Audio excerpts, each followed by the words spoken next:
বিশ্বাস আর নিঃশ্বাস অনেকটা একই রকম, দুটোই চলে গেলে ফিরে আসে না। মানুষ চাইলেই যদি সব কিছু পেয়ে যেত তাহলে অপেক্ষার কোনো মূল্য থাকতো না, আর মানুষ চাইলেই যদি সব কিছু ভুলে যেতে পারত তাহলে স্মৃতির কোনো মূল্য থাকতো না।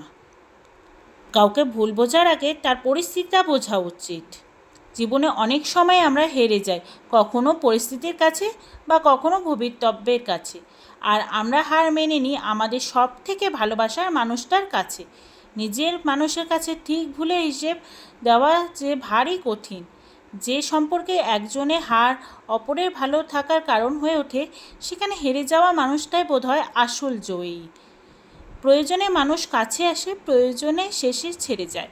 এই সমাজে স্বার্থ ছাড়া কেউ কারণ নয়, কেউ কাউকে ছাড়া বাঁচবে না। এটা খুব বাজে মিথ্যে কথা। সবাই বাঁচে, খুব ভালোভাবে বেঁচে, শুধু মরে যায় স্বপ্নগুলো। স্বপ্ন পালিয়ে যায় ঘুম ভেঙে গেলে, আর মানুষ পালিয়ে যায় স্বার্থ ফুরিয়ে গেলে। জানি আঘাত ভুলে গেলেও আঘাতকারীকে ভোলা যায় না, ক্ষত শুকিয়ে গেলেও দাগ মোছা যায় না।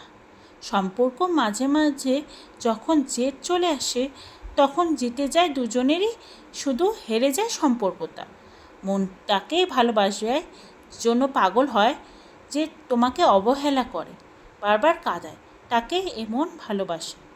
কারোর কাছে মন খারাপের কথা বলার চেয়ে ভালো আছি বলা অনেক ভালো। নমস্কার বন্ধুরা, যদি আমার ভিডিওটা তোমাদের ভালো লাগে প্লিজ লাইক করে দিও, শেয়ার করে দিও আর কমেন্ট করে দিও। আর নতুন বন্ধুরা হয়ে থাকলে আমার ভিডিওটা সাবস্ক্রাইব করে বেল আইকনটা ক্লিক করে দিও। টাটা।